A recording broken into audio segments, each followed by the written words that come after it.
Bien, muy buenas tardes, estimados participantes del curso de Dirección y Gestión Empresarial. Vamos a iniciar el bloque de la sesión número 2, que corresponde al módulo número 1, analizando un caso de estudio correspondiente a un artículo que compartió KPMG. Ya el grupo número 1, por medio de la licenciada Yusmari, brindó su opinión sobre el primer punto, que era planificación de escenarios. Ahora vamos a revisar el punto número 2 de ese interesante artículo, que es gestión de riesgo de proveedores. El grupo 2 va a participar, pero de igual forma cualquier otro integrante de uno de los otros grupos puede hacer su aporte luego que el grupo 2 plantea su análisis crítico de este artículo. Por el grupo 2, ¿quién va a participar, por favor?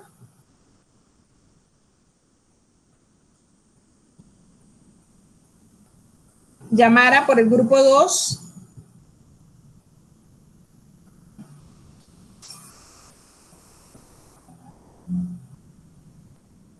Está Yamara, Edith, Guillermo y Omar.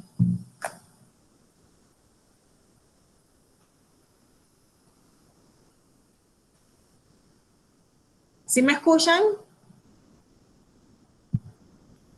¿Me escuchan, jóvenes? Sí, profesora. Sí, profesora. Ok, el grupo 2 está presente, vamos a verificar. Yamara. Bien, mientras responde el grupo 2, vamos a seguir con el grupo 3, el grupo naranja, el grupo de Elaine, Martín, Soily, Irving y Nicole Arias. Gestión de la cadena de suministro end-to-end. Del grupo 3, ¿quién va a brindar su opinión sobre este punto?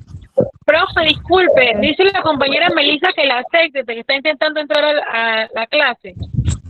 Ok, tienen que entrar, por favor, con su cuenta de Unisit para que puedan entrar expeditamente. Buenas tardes, profesora Elaine San del grupo número 3, color naranja.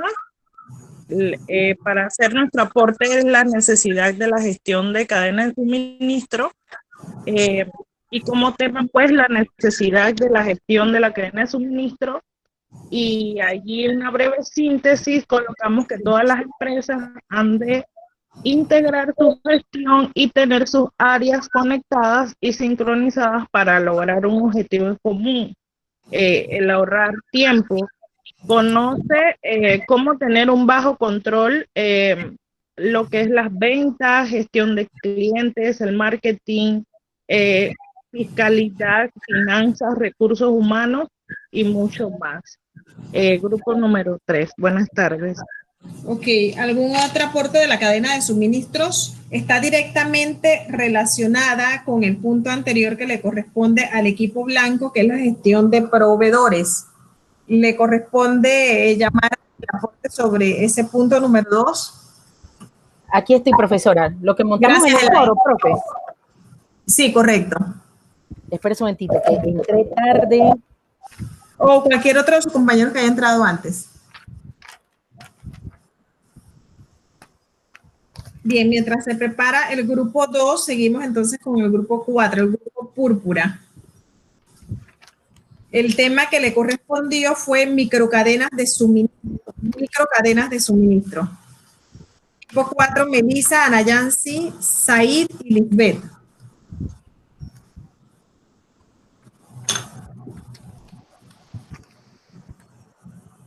Adelante, por favor.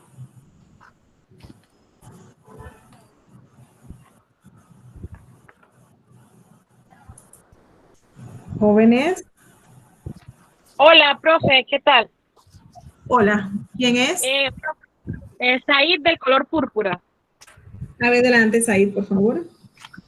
Bueno, a nosotros nos tocó las microcadenas de suministro. Ellas pueden ser ágiles y fines, con contratos flexibles y fabricación con puntos de entrega.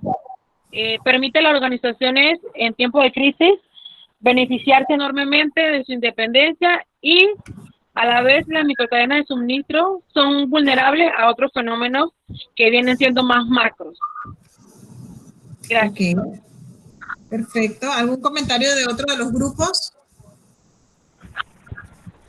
Bien, quiero que vayan pensando cada grupo en cuál ustedes consideran de estos puntos, que todos los tienen y todos los leímos, cuál consideran ustedes más sensitiva.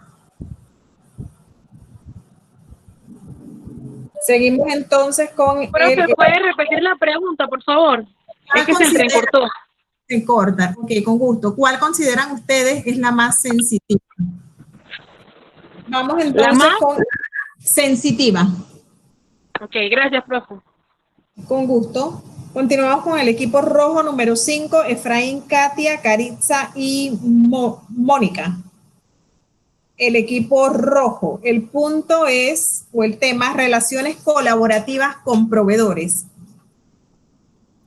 Buenas tardes, profe. Bueno, nosotros más que todo nos enfocamos de que la relación colaborativa con los proveedores, Coritza, sí. Las relaciones colaborativas con los proveedores son indispensables, ya que son la fuente primaria o los que abastecen a todos aquellos, ya sea una empresa, una micro, mediana o una empresa grande, y se entrelazan entre sí para poder entonces suplir al mercado. Cada persona es indispensable, es un eslabón que se conlleva entre uno y otro, y los proveedores es la cadena grande de todo ese eslabón hasta que llega hasta el consumidor. Ahí las empresas deben de tener una buena comunicación, deben de tener una vía, un canal directo para poder entonces recibir esos productos o esos servicios para que todo aquel consumidor que lo reciba, sin dejar afuera el punto de que debemos de ver los precios, porque muchas veces el proveedor tiene un precio y el intermediario, el que hace la distribución, eleva ese precio y cuando llega al producto final ya es un precio súper elevado de cuando se consiguió de la materia prima o con el proveedor. Entonces eso es muy importante, tratar de mantener los estándares para mantener entonces una empresa óptima. Ok, óptima, estándares, estandarización. Muy, muy importante ese punto, Coritza.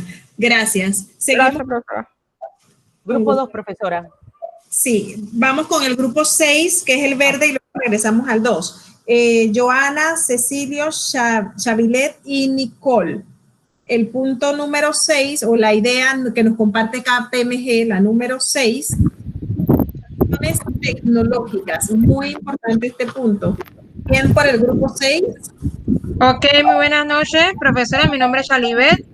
Ok, nuestra aportación es incluir dentro de las empresas planes de capacitación en tecnología para que el personal sea eficaz y efectivo en el uso y facilite a los colaboradores enfrentar cualquier reto que se presente y así seguir realizando su trabajo. Mi compañero Cecilio. Hola, profe, compañeros.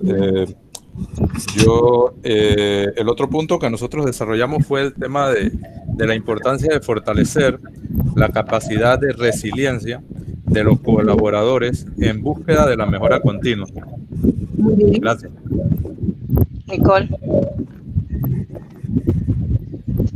Nicole también va a participar. Adelante, Nicole. Sí. Perdón, Nicole, antes de seguir, ¿ustedes están viendo la pantalla que se está compartiendo? Sí. Sí. Perfecto. Ok.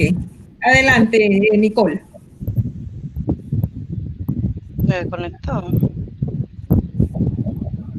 No está. ¿No está Nicole? No sé. Bueno, el tercer punto que nosotros colocamos como una acción fue facilitar el acceso de los colaboradores a servicios de conectividad, además de dotar al personal con herramientas tecnológicas para la efectividad del trabajo. Ok, herramientas tecnológicas para pasar de lo que es como tedioso o lo tradicional que tenían las empresas hasta el tema de la... Claro, lo más que podamos automatizar nos va a ser más eficientes. Automatizar, digitalizar nos va a ser más eficientes. Nicole se acaba de unir, parece que se le había caído previamente. Buenas noches, profesora. ¿Cómo está? Bendiciones. Hola. Lo que pasa, profesora, es que no tenía el audio activado, así que tuve que salir para activarlo. No se preocupe. Sí, como dijo mi compañera Joana, pues el tema es de facilitar las herramientas tecnológicas para la efectividad del trabajo. Es que actualmente muchos empleados no tienen las herramientas para hacer el trabajo en las casas. O sea, hablando en la actualidad de hoy, estamos hablando de los momentos que estamos viviendo como país. Actualmente muchos no tienen los mecanismos para poder hacer los trabajos en casa. Entonces las empresas deben tratar de darles estos mecanismos para poder tener mejor efectividad en lo que es su trabajo, su rendimiento. A mí me parece que eso es muy importante hoy en día, más por el tema de lo que estamos viviendo. Ok, proveer a los colaboradores del equipo tecnológico que necesitan. Es correcto, profesora. Muchas gracias, Nicole, muy buen punto. Terminamos con los 6 grupos y ahora cada grupo, ¿cuál de estos? No, profe, yo he hablado, grupo 2. Grupo 2, perdón, adelante, Yamara, disculpe. Sí, nuestro grupo llegó a la conclusión que es básico tener toda la información relevante actualizada a la hora de elegir un proveedor o a realizar una compra. Actuar ante la situación futura en vez de solo reaccionar y dejar que todo pase. Hay que de una u otra manera tomar el control pero dejar que las cosas sucedan para ir en base a eso remediando optando por las alternativas que tenemos y optimizar la demanda versus el trabajo en equipo como apoyo con apoyo de todos los departamentos, con sus metas, sus objetivos, sus prioridades, pero siempre tener al alcance y a la mano en tiempo real los datos de los proveedores para evitar el alza del producto y que se crean las necesidades, o sea, que la necesidad en el momento se cree como una crisis. Excelente cierre, señorita licenciada Yamara. Vamos entonces a iniciar con ustedes. ¿Con cuál de todos estos aspectos considera usted son los más sensitivos?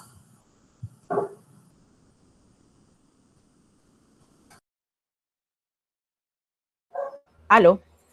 Ahora sí me escucha, profe. Sí, perfecto, Yamara. De todos los aspectos que revisamos, ¿cuál era su grupo o usted en representación de que su grupo es el más sensitivo? A mí me parece que la planificación del escenario. O sea, si yo observo todo el escenario, yo puedo delimitar cuáles son las necesidades y en base a eso crear todo lo demás que es la demanda, fijarnos las metas y siempre trabajar en equipo, ¿no? A mí me parece que la planificación del escenario era el punto más importante y era el que principalmente hay que gestionar de manera oportuna. Me parece muy acertado su comentario debido a que, si bien recordamos cuáles son los pilares de la administración, precisamente por la planificación es que iniciamos. Planificación, dirección, implementación, control e integración del recurso humano. Mal podemos llegar a nuestro objetivo si no tenemos previamente una planificación interesante y bien diseñada y que sea ejecutable y sostenible en el tiempo. Excelente conclusión, señorita licenciada Yamara, equipo blanco número 2. Seguimos con el equipo 1, su conclusión, Ryu, o a cualquier miembro de su equipo. Sí, profesora.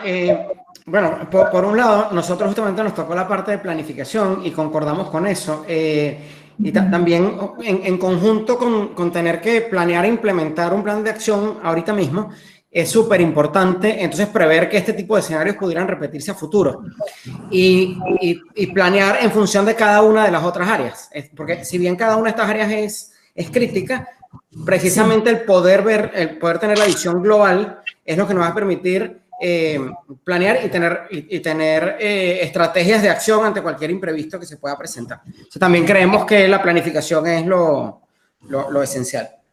Planificación y visión global. Me gusta mucho el que le acaba de dar a la planificación. Visión global, integral, para poder diseñar las estrategias, como dijo la licenciada Yamara, tener información en tiempo real. Y hoy día eso es totalmente viable. Sabemos inclusive, sí, cuántos infectados hay de COVID prácticamente que en tiempo real, si la información es confiable, si las fuentes son confiables. Equipo 3, Naranja, sus conclusiones, por favor. Buenas noches, profesora. Sí, si bien es cierto, como dijeron nuestros compañeros, seguimos entonces con la gestión de la cadena de suministro end-to-end.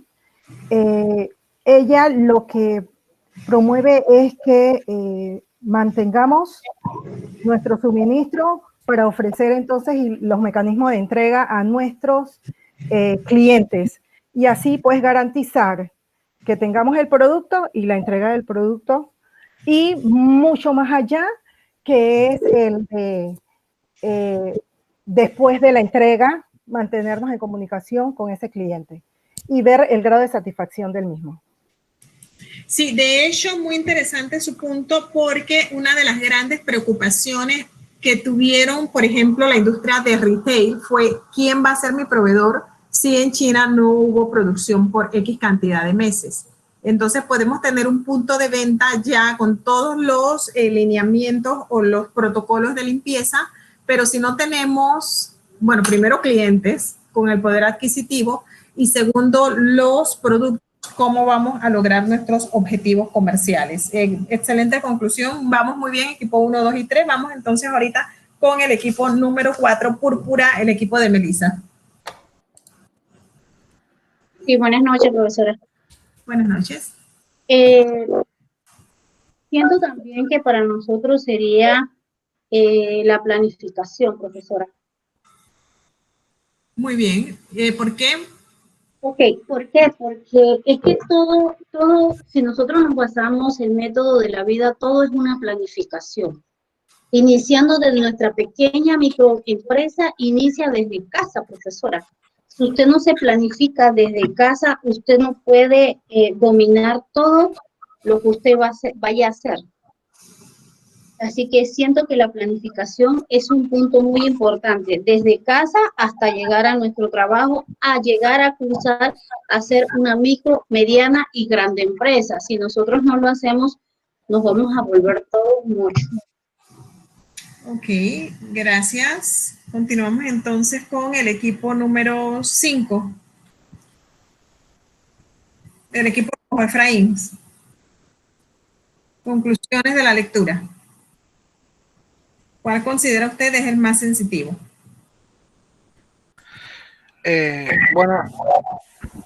Buenas noches a todos y a profesora. Bueno, igual que los compañeros, viendo la planificación en todo su sentido, la debemos tener siempre en cuenta y como un eje importante. Sin embargo, creo que hay que interrelacionar o relacionar cada uno de ellos. Tú puedes tener toda la planificación, pero si no vas cumpliendo cada uno de los pasos, si no tienes la buena comunicación con tus clientes, con los proveedores, igualmente no sirve de nada. Entonces es un eslabón como cada uno de los pasos a seguir para realizar los diferentes sistemas de trabajo. Por ende, estoy de acuerdo con lo que dicen los compañeros de la planificación, pero no es lo único. Cada uno va interrelacionado y es importante. No es lo único. Me gustó mucho su conclusión, su final. Sabe que sí, no es lo único, porque podemos tener una planificación maravillosa, pero si no hemos logrado que ese mensaje, que ese plan, que esa estrategia cale y sea entendida por quienes la van a ejecutar, de la planificación a la acción podemos quedarnos. Y nuestra estrategia no va a ser ejecutable y lo más delicado, no sería sostenible en el tiempo y no lograríamos nuestros objetivos. Muy bueno su cierre y terminamos entonces con el equipo número 6, Joana, Cecilio, Chavilet y Nicole, cualquiera de los 4. Bueno, buenas tardes, compañeros. Referente a todos los temas. Fíjense quién habla inmediatamente. Perdón, Joana. Sí, ¿si me escuchan bien?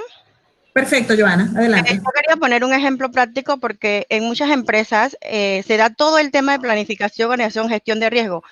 Para poder ver el tema actualmente que tenemos con el tema del COVID-19, nosotros en una empresa que yo estuve en algún momento, hicimos una planificación de posibles escenarios riesgosos. Y esto incluye una vez riesgos, escenarios, pérdidas. qué vamos a hacer y quién lo va a ejecutar. Y lo más importante que fue hacer esto. En caso de que se nos vaya, un ejemplo fue el internet en la oficina. ¿Qué vamos a hacer si nosotros nos mantenemos con puros colaboradores y son muchachos que trabajan en call center? ¿Qué se hizo? Se hizo un simulacro de riesgo, claro, con toda una planificación, acción y planeación, donde se dijo, bueno, se le va a poner una laptop a cada uno. Se hizo un showroom dentro de un hotel. Se les dio USBs con Wi-Fi. ¿Por qué? Porque entonces ese escenario de una vez se planificó, se hizo tecnología, se buscó cuáles eran los riesgos, era para no perder el momento del cliente.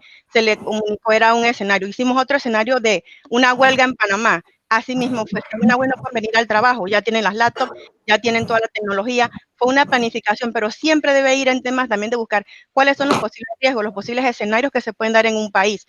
Las empresas multinacionales, si alguno trabaja en ellos, trabajan de esta manera. Quizás en Panamá no estamos muy preparados en muchas empresas en este sentido y por eso, aunque la pandemia ha sido muy mala, nos dio una manera de ver oportunidad en tema de cómo empresa organizarnos a futuro y más en tema tecnológico, por el tema del teletrabajo, para que muchas personas no perdieran su trabajo y así continuar que las empresas siguieran adelante. Ese era uno de mis ejemplos porque lo viví y lo viví en las empresas que trabajaba en temas de hacer una planificación en escenarios de riesgos, pero viendo todos los puntos y la tecnología fue muy importante para esto. Mire que estoy demasiado satisfecha con este cierre magistral. Si estuviéramos en una aula presencial, le dábamos un aplauso de pie. Excelente conclusión. Y vamos a darle ese aplauso. Me gustó mucho tu conclusión, Joana, la felicito. Y de hecho, en efecto, yo fui la gerente general del segundo hotel más grande de Minera Panamá, con 3.000 habitaciones, 700 camas, 5.000 comidas al día, etcétera. Que dice también, modestia aparte, que me están volviendo a llamar. Nada más que mi familia me tiene cercada de que no quieren que suba. ¿Qué sucede? Como bien lo mencionó Joana, empresas transnacionales, megaproyectos con 42 nacionalidades, 14.000 personas en su momento, ahorita hay 7.000. Siempre las planificaciones eran como en la guerra. De hecho, la estrategia viene de la guerra, de las planificaciones para guerras, para ganar batallas y guerras. Y es muy importante, como lo dice Joana, tener cuáles son esos escenarios y planificar en base a qué pasa si. ¿Qué pasa si Suntrack me cerró por 30 días, como en efecto me lo cerró?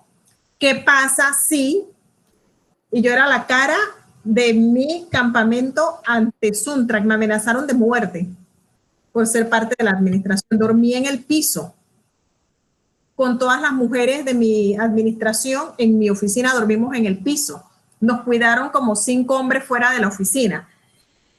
Por un mes, bueno, eso nos pasó como por 3 días. ¿Qué pasa si se te cae la carretera? Se nos cayó la carretera como por 2 meses y había que dar una vuelta inmensa. ¿Qué pasa si se va la luz y se va el teléfono por 2 o 3 días? En efecto, hay que planificar siempre en base a qué pasa si. Hay situaciones que no son tan dramáticas como estas, donde hay huelga de un mes, donde hay calles que se caen, pero probablemente tengas que tener un buen backup en la nube de toda tu data para poder, como nos comentó Yamara, tener en tiempo real la información de todos tus proveedores. Cosas tan sencillas como esa, tenemos que planificarlas y tenemos que diseñarlas de manera muy meticulosa para poder llevar adelante nuestras empresas, como mencionaron ustedes, desde nuestros hogares hasta pequeños emprendimientos o grandes transnacionales. Un aplauso de pie a todos y vamos entonces a entrar en materia. Los felicito, todos analizaron muy bien el artículo.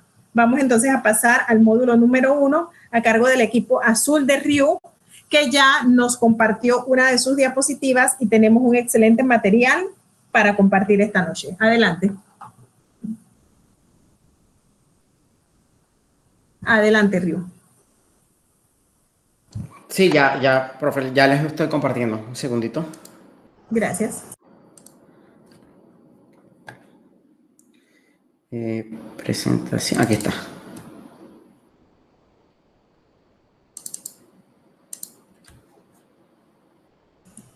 Los felicito a todos, hicieron un muy buen análisis a profundidad. Listo, ya les aparece la diapositiva. Sí, ya. Ok, listo.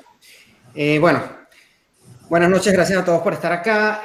Bueno, a nosotros nos correspondió la tarea de hablar de la introducción de los conceptos básicos de gestión empresarial.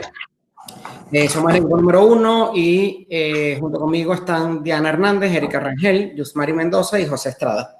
Y bueno, yo soy Ruiz Santos. Si me permiten, paso a la... comienzo. Esto es un esquema básico de lo que va a ser la presentación. No me voy a detener a leerlo, lo dejé aquí porque luego les queremos facilitar un PDF con toda la presentación y esto es para que lo puedan tener como de guía cuando vayan a mirar ese PDF, ¿no? Pero digamos, no vale la pena leer todo el texto de aquí. Vamos a comenzar por definir qué es gestión empresarial y esta es la única lámina donde me voy a permitir leer para ser lo más preciso posible. Y básicamente la gestión empresarial es el proceso estratégico y administrativo de control y dirección en el manejo de cada uno de los recursos de la empresa con miras a aumentar su productividad, competitividad, efectividad y eficiencia. Y ahora vamos a ver lo que es cada una de esas cosas. La gestión empresarial busca combinar la visión estratégica de la empresa con la aplicación de la tecnología y la innovación. Ahora vamos a entrar un poco más en materia con esto. Entonces veamos, ¿cuál es la finalidad de la gestión empresarial?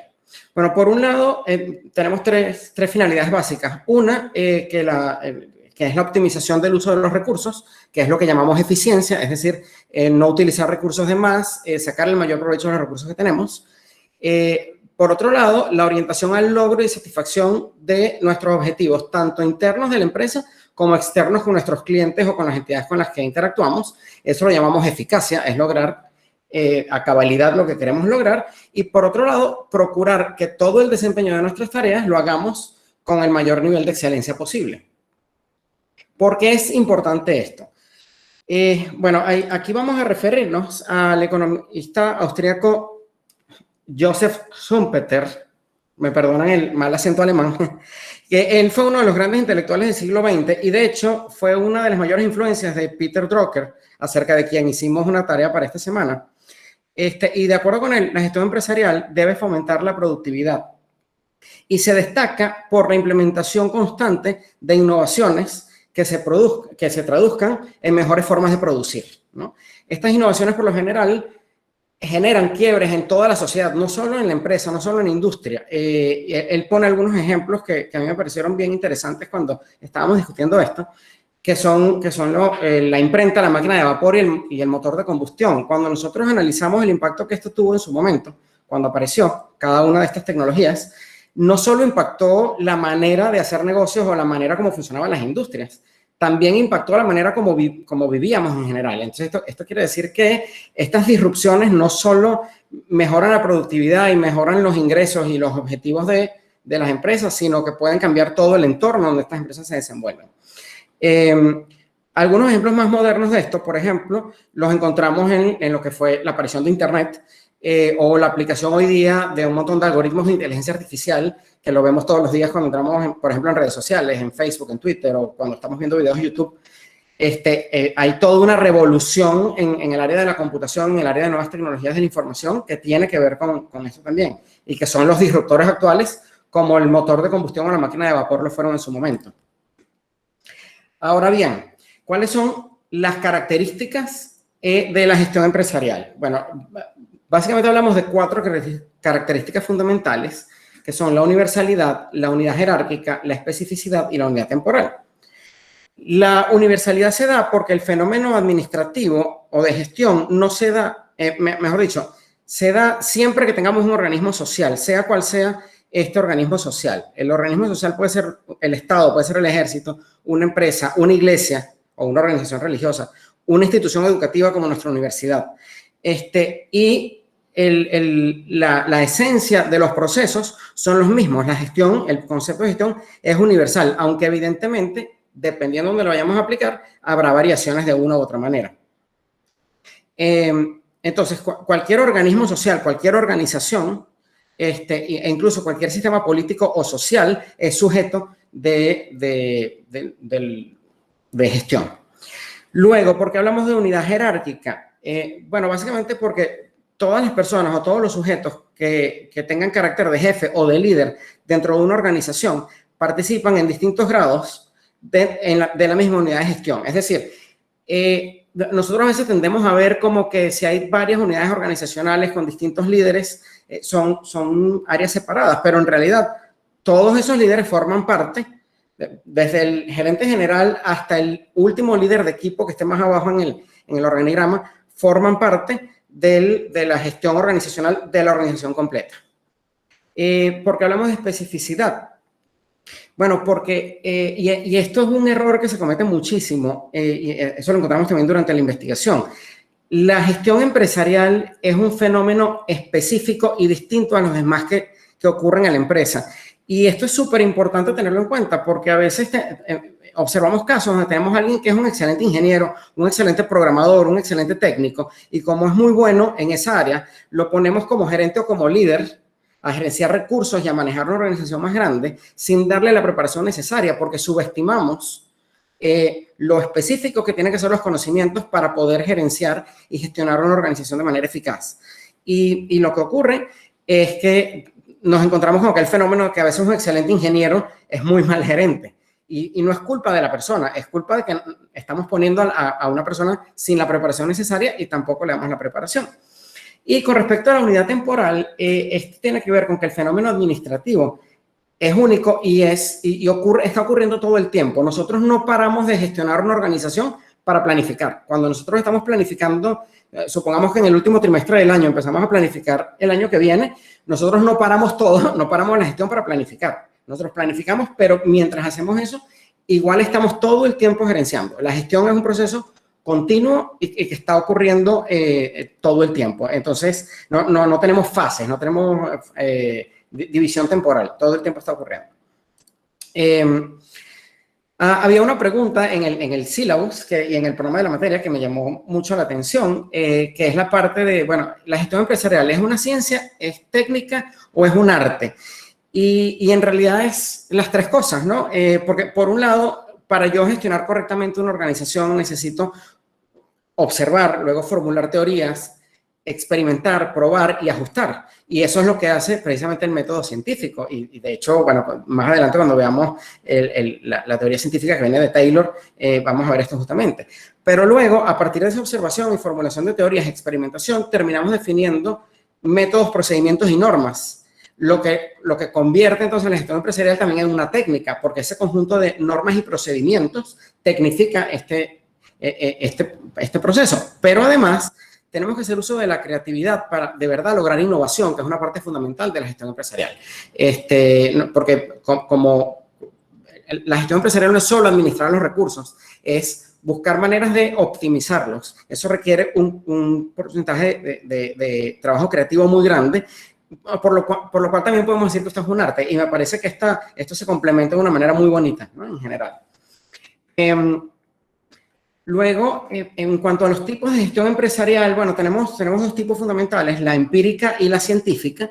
La empírica es la que se basa en observación y a veces en copiar lo que otro ya hizo y aplica bastante bien en negocio. Por ejemplo, si yo tengo una empresa pequeña, incluso hasta para, si mi organización, si mi unidad organizacional es mi familia, a lo mejor yo puedo ser empírico. Si lo que tengo es un mini super, bueno, yo puedo ver cómo funcionan los otros mini super y manejar el mío exactamente igual. Y probablemente pueda ser exitoso con eso, con uno que otro ajuste, ¿no? O sea, la empírica se basa en la experiencia, bien sea experiencia previa que yo tenga o bien sea experiencia que vean los otros. Ahora, la gestión empresarial científica viene o se da cuando empleamos los métodos de dirección a través de principios y técnicas que fueron desarrollados de manera teórica a través de análisis mucho más grandes, observaciones mucho más grandes, y que luego fueron adaptados de acuerdo a principios gerenciales a través del tiempo y a través de distintas tendencias y escuelas que han habido.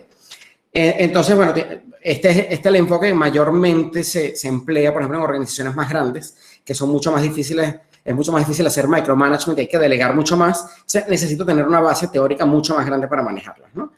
Y en general, bueno, dentro de las que se manejan de esta manera, también tenemos tres tipos de organizaciones. Las organizaciones de gestión pública, que son las que se llevan a cabo en los organismos institucionales o entes del Estado, y donde es precisamente el Estado quien proporciona los recursos necesarios para atender los intereses de la organización. Esta organización este tipo de organizaciones, su finalidad es atender las necesidades de los ciudadanos y generar bienestar común, siguiendo siempre el orden jurídico donde opera, del país. Pero su prioridad es la calidad de servicio y bienestar del ciudadano. Normalmente no están orientadas a generar ganancia, aunque la pudieran generar.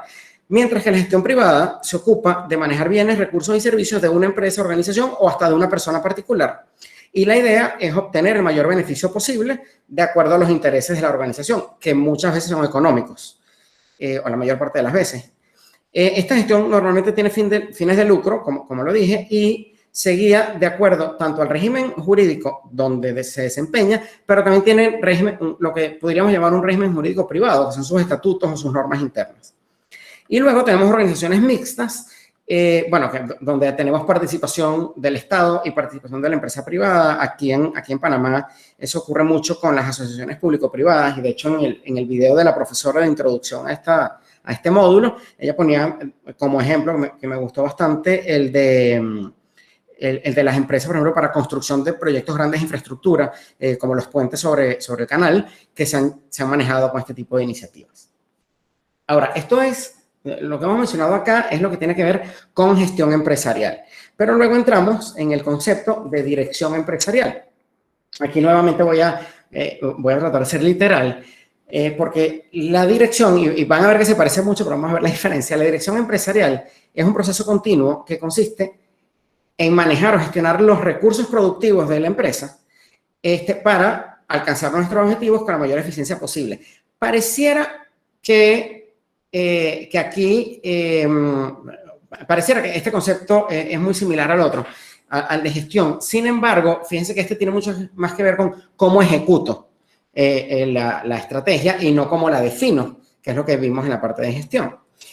Entonces, la dirección tiene 4 elementos fundamentales, que son esos que vemos en esta filmina, que son la toma de decisiones, la motivación, el liderazgo y la comunicación.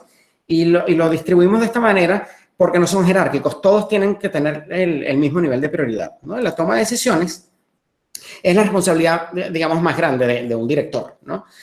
Con frecuencia se dice que las decisiones son el motor de los negocios, y en efecto, de la adecuada selección de alternativas al momento de tomar decisiones depende mucho el éxito de cualquier organización.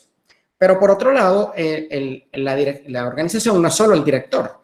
Entonces también tenemos un grupo de gente que tiene que estar motivada, y la motivación es la necesidad o impulso que tiene un individuo hacia la realización de sus labores, en este caso en el ámbito laboral, en el ámbito de trabajo, consciente de que está obteniendo beneficios personales que no son solo monetarios, pueden ser de bienestar, por ejemplo, o de satisfacción y realización profesional, pero que al mismo tiempo está contribuyendo con su familia, con la comunidad y con la organización en la que se desempeña. Entonces aquí también se genera sentido de pertenencia. Fíjense que aquí estamos hablando ya mucho más de la dimensión humana, no tanto antes que era la dimensión organizacional. El liderazgo, hay una frase que apunté por acá que dice que el liderazgo sin dirección es imposible y la dirección sin liderazgo es irresponsable. Es una capacidad indispensable para cualquier administrador o director.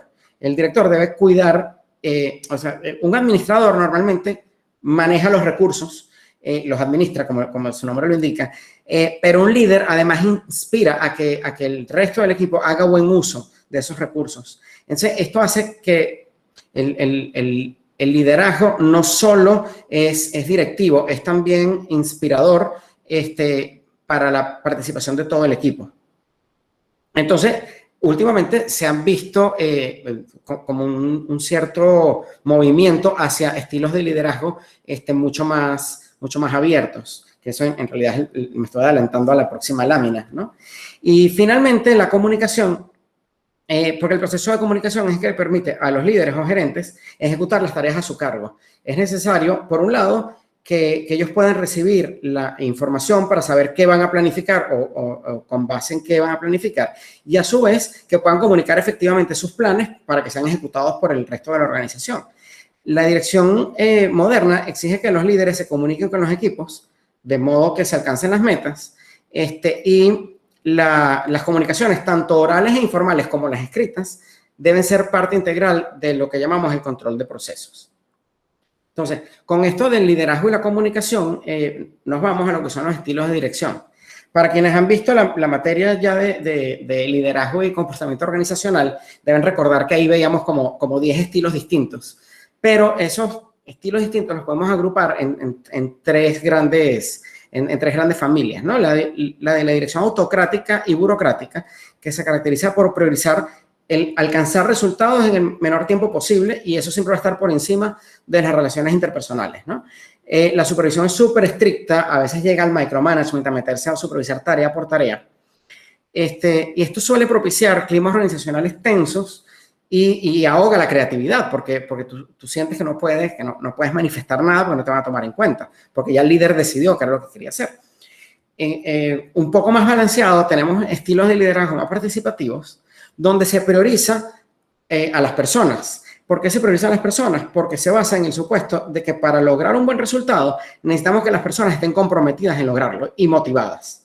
Este estilo normalmente genera un clima mucho más distendido, mucho más ameno, donde se fomenta la libre expresión de ideas, de que la gente opine y obviamente la creatividad florece, ¿no? Aun cuando la última palabra igual la va a tener el directivo, el manager, porque es el responsable, normalmente tiende a tomar en cuenta estas opiniones, y a veces incluso de opiniones que no se terminan utilizando, sirven a veces como inicio de discusión para otras cosas mucho más valiosas. Y por último tenemos el liderazgo relajado, que es como el diametralmente opuesto al autocrático. Normalmente aquí se permite que cada integrante del equipo defina sus propios objetivos, sus propias prioridades, y el líder se mete mucho menos en el día a día. Y bueno, el clima aquí es súper relajado. ¿Cuál es lo que hay que tener cuidado aquí? Cuando tenemos un equipo con miembros con mucha experiencia y mucho conocimiento, esto puede funcionar. Incluso muchas veces equipos de alto desempeño funcionan muy bien con este tipo de liderazgo. Pero si tenemos gente inexperta trabajando en este equipo, y sobre todo si el líder no lo sabe manejar bien, el riesgo es tremendo. Entonces tampoco es demasiado recomendable. Entonces, bueno, aquí, para remarcar otra vez la diferencia entre gestión y dirección, la gestión hace énfasis en lo que es la planificación de los procesos, los objetivos y las metas que nos trazamos, en lugar de el manejo de los recursos. Entonces, esto es una visión estratégica. Nosotros aquí definimos la estrategia hacia dónde va la compañía. Mientras que la dirección tiene una visión táctica. Se enfoca en cómo yo voy a ir ejecutando las tareas y la administración de los recursos para lograr esos objetivos que me definió la estrategia. Entonces, la gestión planifica y la dirección ejecuta. Pero recordemos que como hablamos de unidad temporal, todo esto está ocurriendo, está ciclando todo el tiempo. Por último, no queremos dejar por fuera una pequeña revisión, muy superficial por cuestiones de tiempo, sobre las escuelas de pensamiento administrativo a lo largo del tiempo. Y aunque podemos pensar, o pudiéramos decir, que el pensamiento o que la gestión empresarial, si vemos cuando los egipcios estaban construyendo pirámides, ahí había gestión empresarial de algún modo. Y a lo largo de la historia, cuando pasamos por la Edad Media, por el feudalismo, todos esos regímenes tienen algún tipo de gestión. Pero las teorías formales empiezan a surgir después de la Revolución Industrial. Y fíjense, no es casualidad que la teoría científica de Frederick Taylor surge precisamente a principios del siglo XX. Porque Taylor propone utilizar el método científico para resolver los problemas de la administración empresarial. Y con esto alcanzar mayor eficiencia en la producción industrial, que era lo que reinaba en la época, ¿no? Se aplica la observación, medir resultados y optimizar procesos en una escala básica. Es decir, tengo recursos aquí, veo cómo los optimizo.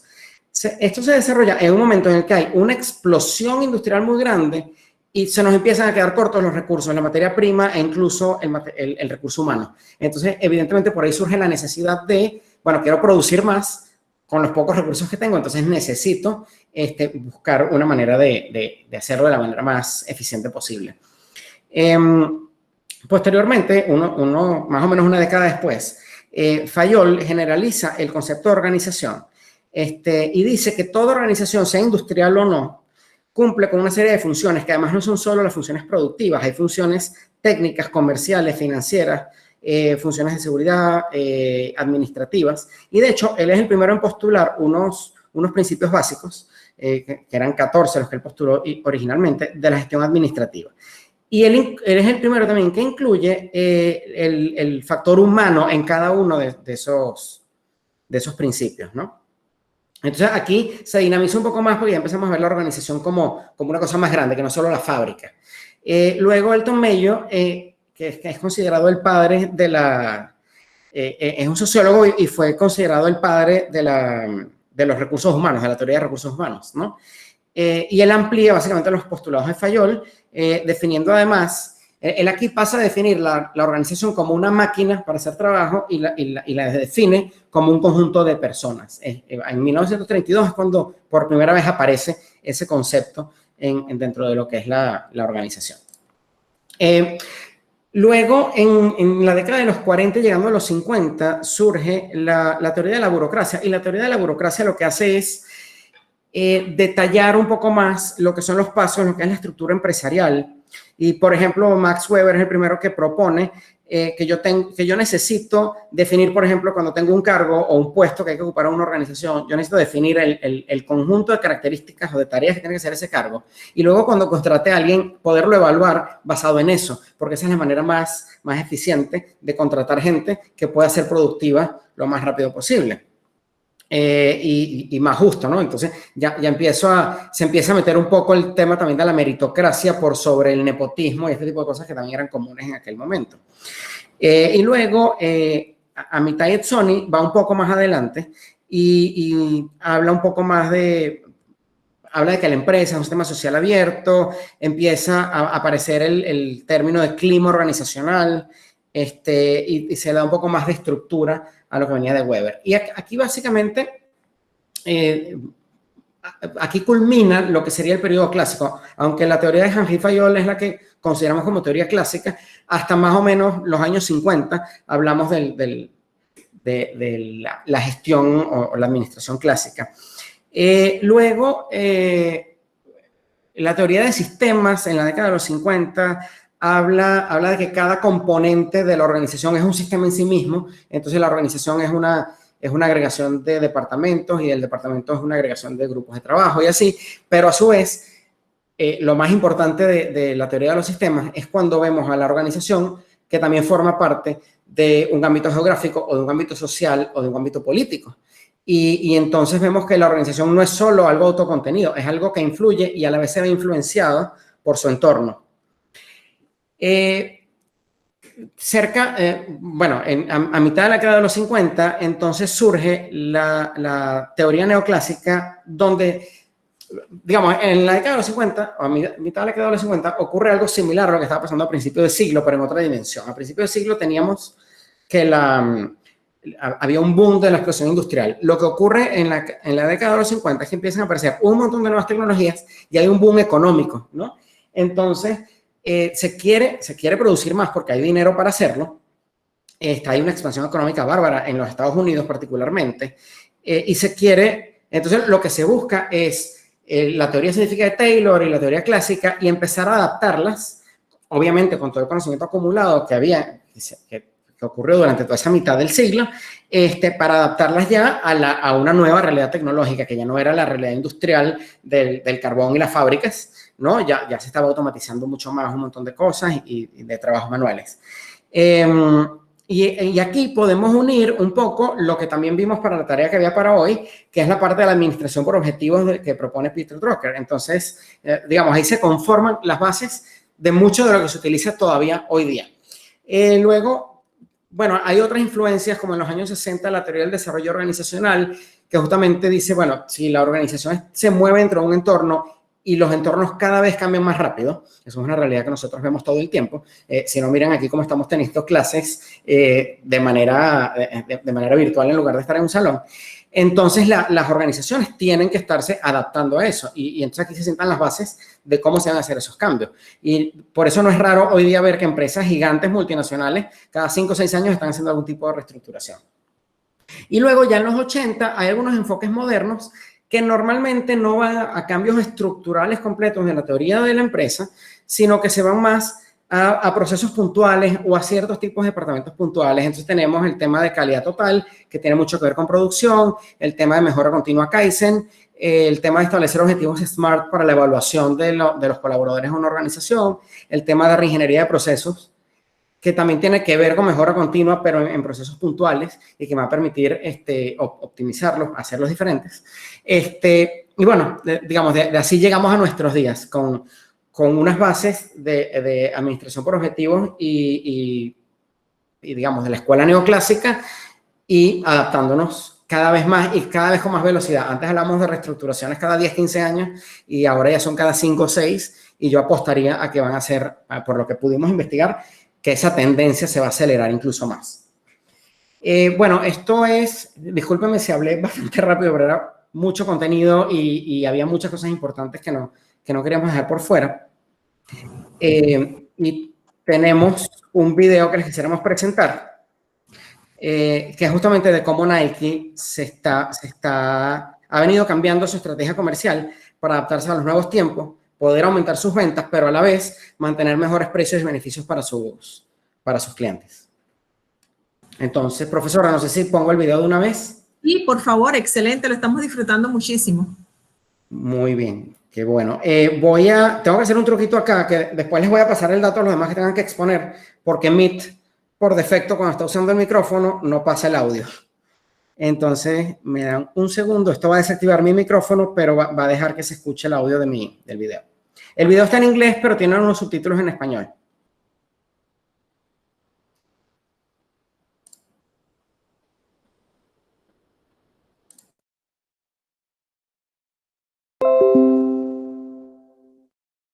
Nike is the largest footwear and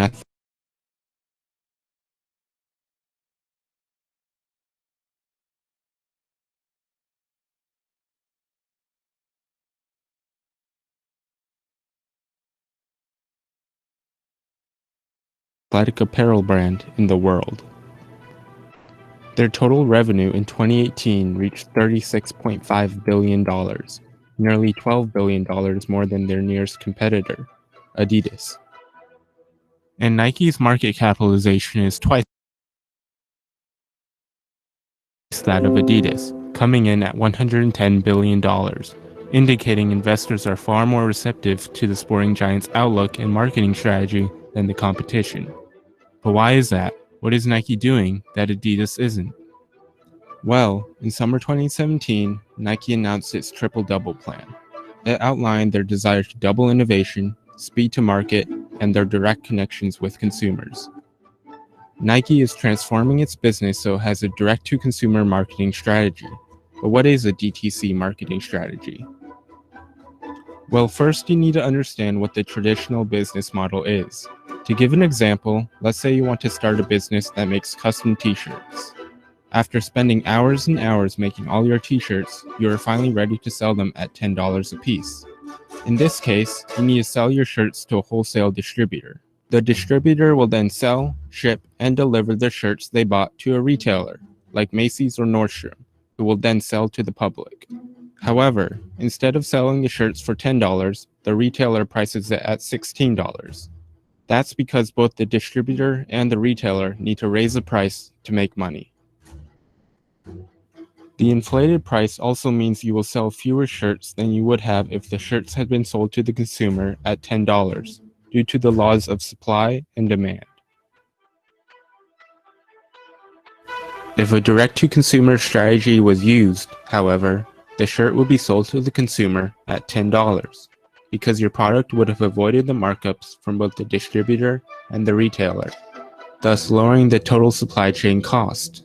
But how do companies form a direct connection with the consumer, and why is it the ideal business model? Well, selling your products online and shipping directly to customers is by far the most popular way. However, it doesn't have to end there. With the increasing presence of social media in people's day-to-day lives, DTC companies can cheaply pay for ads and easily access their target market. Buying ads on social media gets people talking about your product and helps to create a community centered around it. Companies can now collect more consumer data, giving them more information on how to provide exactly what people want. and new features like Instagram's checkout option, which allows people to buy a product that shows up in their feed, is making it easier for companies to make a connection with their consumer. Not only does the DTC strategy allow companies to access new markets, but also to form more meaningful connections with their consumers, strengthening the company's perception and brand.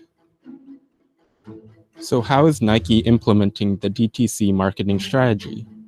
As of now, Nike has invested more than $2 billion in Nike Direct, the DTC division of their business. Currently, however, 70% of Nike's business is done through wholesale distribution with their near 30,000 partners. But Nike plans to reduce those 30,000 partners to a mere 40. Why?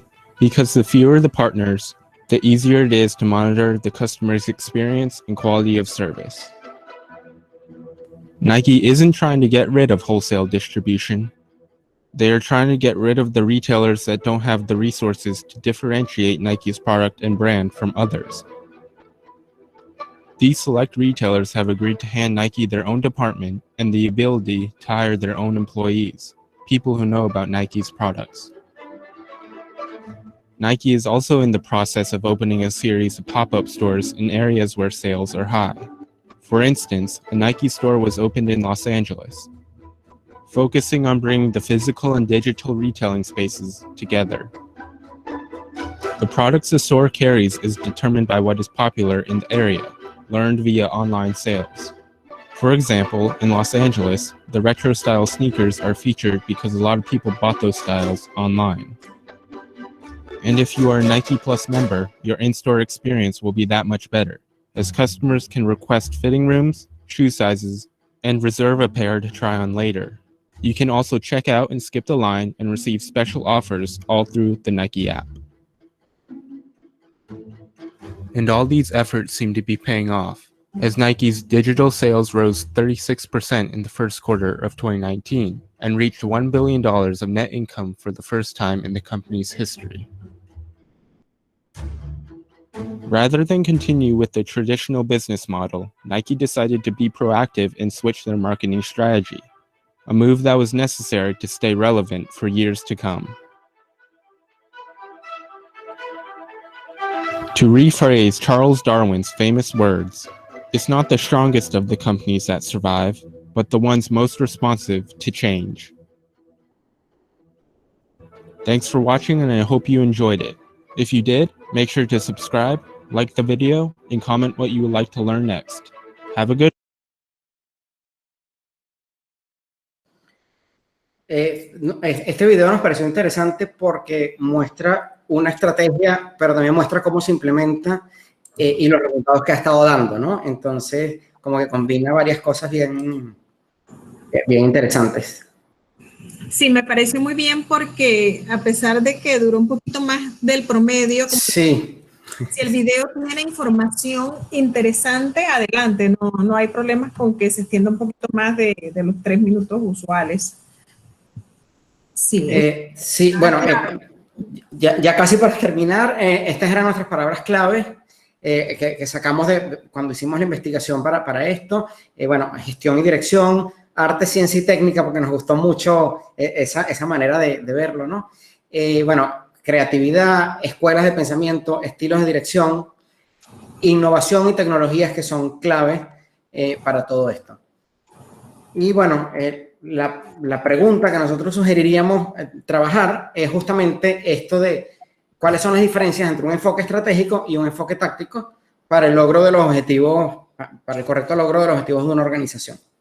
Excelente, mantenga la pregunta allí. Sí. Felicitaciones a usted y a su equipo, el trabajo muy completo con todos los criterios que hemos solicitado: contenido, calidad, creatividad e innovación, el aprendizaje basado en videos, las palabras claves. Para los próximos grupos, las palabras claves necesitamos que las coloquen en español e inglés, pero este es el primer equipo, así que vamos a tomarlo como que lo hubiesen puesto, ya que estamos en la pequeña curva de aprendizaje de la primera semana de presentación. Reitero mis felicitaciones, excelente trabajo, muy bien estructurado, muy completo, con piezas de colección académica y práctica. ¿Qué respuesta le da su equipo a esta pregunta? Y luego le damos participación en orden a los siguientes 5 equipos. Ok, la digo de una vez para... bueno, en el caso nuestro, yo lo mencioné un poquito más atrás, ¿no? Pero en el caso, para poner incluso el ejemplo de Nike, ¿no? De lo que vimos en el video, el enfoque estratégico es decir, bueno, ¿qué quiero lograr? Lo que quiero lograr es aumentar las ventas y tener clientes más satisfechos, adaptarme a la realidad. Entonces, primero tengo que identificar cuáles son los problemas que tengo y luego cuáles son los objetivos que quiero alcanzar y trazar un plan. Pero luego la parte táctica es esta de, ok, ¿cómo voy a lograr ese plan? Voy a cerrar un montón de canales de venta que no me están siendo eficientes, voy a abrir mis propios canales de venta, voy a generar una experiencia online. Entonces ya la parte táctica es, digamos, si lo vemos en términos militares, la estrategia es cómo quiero ganar la guerra y la táctica es cómo organizo cada batalla, ¿no? Esa es la mejor analogía que vimos. Excelente. Muy bien. Gracias por tan excelente investigación y por el dominio del tema. Muy, muy bien elaborado. ¿Alguien más que quiera responder a la pregunta? Un miembro de cada equipo brevemente, por favor. Equipo de Yamara, equipo blanco, número 2. Sí, profe, yo considero en base a lo que leímos y lo que explicó el compañero Sí. Rui, muy buen trabajo, lo felicito, súper completo. Gracias por ser el primero porque eso me sirve de guía. Siento que la dirección tiene más naturaleza en lo que es la estrategia, mientras que ya la gestión se basa en lo que es la táctica, como él estaba explicando, ¿no? Ambas se relacionan y como él habló, van siempre hacia la guerra defendiendo, pero siempre la dirección va a tener el control total de lo que es el trabajo en general, pero con un buen equipo que es el que gestiona todos los objetivos que se establezcan, ¿no? Perfecto, Yamara. Gracias por el aporte. El equipo 2 puede, el equipo 3, perdón, naranja, puede o bien responder, hacer un aporte hacia esta pregunta de análisis o un comentario sobre la presentación en general. No necesariamente tiene que ser el líder. El equipo 3, ¿quién puede aportar? Sí, ¿qué tal? Buenas noches, profesora. Buenas noches. Sí, bueno, en cuanto a la pregunta, pues sí lo veo que la parte estratégica ¿Quién va está más hablando? enfocada. Irving Muñoz. Irving, adelante. La parte estratégica va más enfocada a la parte global de la empresa y la parte táctica va ya más aterrizando a los planes y a lo que quiere o cómo lo va a realizar para lograr los objetivos que se han planteado en la organización.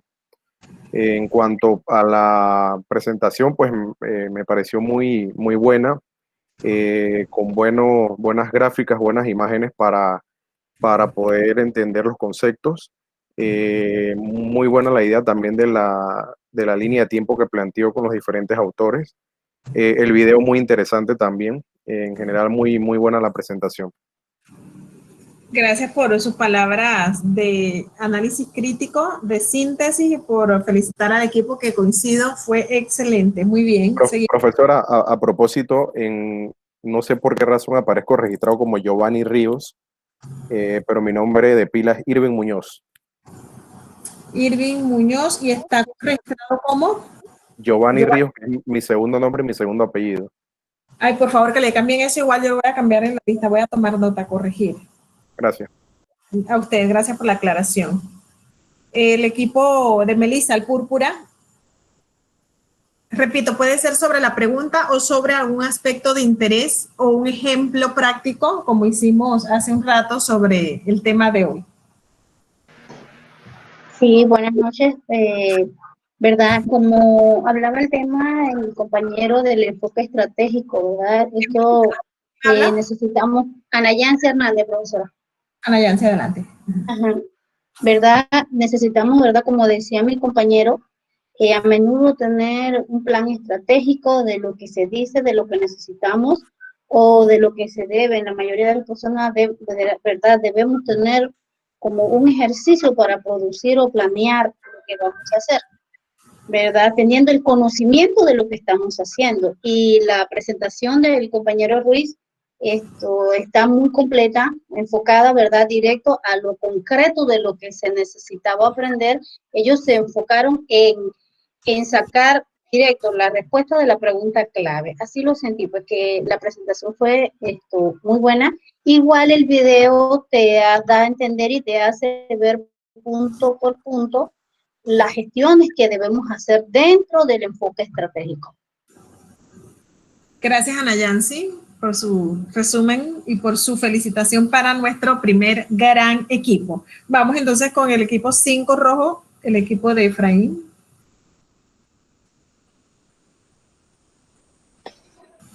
Hola, profesora. Hola, nombre. Buenas noches, compañeros. Yo soy Mónica Pinilla. Mónica, adelante. Varios apuntes. La verdad nos pareció muy buena la intervención de los compañeros. Muy bien explicado todo. No tenemos tanta experiencia con respecto a lo que es este tema de gestión empresarial. Tomamos algunos apuntes de importancia, como fomentar la productividad, aplicar innovaciones, y el tema de romper paradigmas, también el tema de la unidad jerárquica. Y bueno, nos pareció muy importante, muy atinado la intervención de los compañeros. Muy bien, Mónica. Usted acaba de hacer un resumen muy interesante que me gusta hacer al final de cada sesión. Usted respondió a me quedo con qué nos quedamos esta noche, cuáles son esos esenciales básicos, ese aprendizaje que va a ser una herramienta para nosotros poder ser exitosos desde la gestión y administración de nuestros hogares, de nuestros emprendimientos, de un departamento en el cual trabajemos y podamos innovar, mejorar procesos, bajar costos. Excelente. Gracias por me quedo con. El número 6, verde, puede ser un resumen de me quedo con o puede ser responder a la pregunta. Tienen libertad y empoderamiento de elegir. Adelante. Joana. Bueno, aquí nuestro grupo estamos haciendo un resumen ahí entre todos de lo que estábamos viendo. Y bueno, te felicitamos, Rui, por tu muy buena disertación del tema. En verdad, cuando tú puedes hacer apuntes es porque tuviste la capacidad de explicarnos atentamente lo que nos interesa saber del tema de una manera fácil y sencilla. Entonces, igual, yo tomé muchos apuntes y mi grupo, por ejemplo, en la parte de gestión empresarial de la universalidad, la jerarquización, la especificidad, de la optimización de los recursos, de la gestión empresarial que se divide en empírica y en científica. La dirección empresarial es un proceso continuo donde se gestionan los recursos productivos para alcanzar la mayor productividad empresarial. Muy bueno ese tema, que tiene ciertos elementos como las dimensiones de toma de decisiones, motivación, comunicación y liderazgo, donde liderazgo, y me gustó esa frase que dijiste, que un liderazgo sin dirección es imposible, y viceversa. Y que ahora los líderes deben comunicarse con sus equipos, y por eso muchas empresas en este momento son muy productivas y están en otros niveles, porque están viendo el tema de trabajo en equipo, que es muy importante. Así también como el tema de la participación, el liderazgo autocrítico es importante en este tema participativo y relajado. Entonces, ese es nuestro resumen, creo que de lo que hiciste, y creo que cuando tú puedes hacer apuntes y resúmenes es porque algo queda y algo quedó para todos. Así que te felicitamos, Dion. Espero que les haya ayudado nuestro resumen también a los demás compañeros. No, en efecto, muchísimas gracias, Joana. Perdón por la equivocación en el nombre. No quite la diapositiva. Excelente presentación del equipo. Y la dinámica consiste básicamente en esto, ¿verdad? Tenemos un foro de discusión o analizamos un caso al inicio. Luego nos adentramos en el tema teórico del módulo que corresponda que estemos revisando. Hoy estábamos viendo los fundamentos teóricos básicos, los conceptos básicos, y fue muy bien manejado por nuestro equipo número 1. Entonces, al final vamos a responder siempre una pregunta de análisis reflexivo crítico, donde cada uno de los otros 5 grupos elige voluntariamente si desean responder la pregunta o si bien quieren hacer como hizo el equipo 6, un resumen de me quedo con. Si nadie hace el resumen de me quedo con, entonces nosotros vamos a elegir un grupo para que haga el resumen final de me quedo con. Por ejemplo, yo me quedo con y comparto lo siguiente. Rui mencionó el aprendizaje de el aprendizaje previo. Entonces, nosotros tenemos un pensamiento que aplicamos mucho y nos gusta, que es de Isaac Newton. Si he visto más lejos es porque estoy sentado sobre hombros de gigantes, refiriéndose a las experiencias pasadas. Nosotros tenemos algo en negocios o en business, en gerencia, que se llama las mejores prácticas o casos de éxito, o bien lecciones aprendidas. Por eso siempre incluimos un video práctico que ilustre la teoría. En este caso, estuvimos en contacto con todos ustedes y Rui eligió la pieza de colección de Nike, que siempre nos da profundos aprendizajes y mensajes de éxito. En cuanto a liderazgo autocrático, participativo y relajado, ninguno necesariamente es mejor que el otro. Hay que tener un balance y hay algo que se llama liderazgo situacional. Fue una materia, inclusive fue una materia completa del doctorado. ¿Qué pasa con el liderazgo situacional? Todas las personas y todas las empresas pasan por diferentes momentos. Entonces, el liderazgo situacional, tienes que conocer a tu colaborador, tienes que conocer a tu departamento y a tu equipo para así mismo saber si necesitan motivación, qué tipo de motivación necesitan. Pero, ¿qué sucede? Todos pensamos que la motivación es lo mejor que hay. Negativo. Lo mejor que hay es lograr mantener dentro de tu personal el espíritu de pertenencia. ¿Por qué? Porque la motivación es como el Alka-Seltzer, sube y baja. Si le das un aumento de salario, puede ser un salario no necesariamente monetario, sino en especies, el salario emocional que le llaman, puede que estén motivados por un momento y puede bajar. Pero si ese colaborador, como dice Philip Kotler, cuando contrates un vendedor, no contrates vendedor, contrata misioneros. Él tiene una misión, tiene un compromiso. Su espíritu es lo que lo va a comprometer al logro de la meta, no una motivación per se.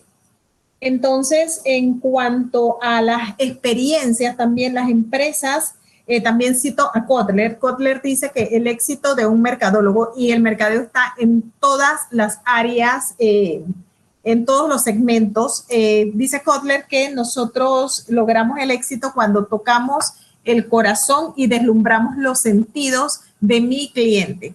Todas las empresas tienen clientes. El gobierno, el Estado tiene clientes que somos nosotros y siempre nos están informando.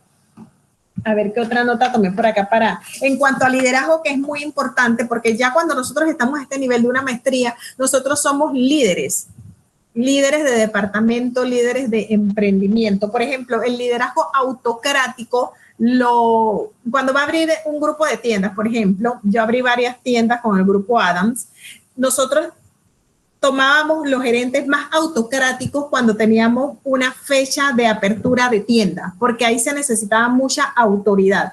Ya y la tienda más antigua del grupo, ahí sí teníamos un líder que era relajado. ¿Por qué? Porque ya, como bien lo dijo Rui, ahí teníamos vendedores expertos que podíamos darle empoderamiento y el líder podía ser un líder relajado. Pero si es una tienda que vamos a abrir y que necesitamos tenerla operativa en 5 días, allí buscábamos al líder más autocrático. Y eso es liderazgo situacional y es muy aplicable y recomendado para que ustedes sepan a quién poner, en qué momento y dónde. También el desarrollo de nuevos productos, de nuevos servicios, de nuevas líneas de negocio. Nosotros debemos saber cuál es la dolencia del mercado, de qué adolece el mercado para poder asimismo idear nuevos negocios, nuevos productos o nuevos servicios. Vamos entonces a suspender la grabación para irnos a cualquier inquietud que ustedes tengan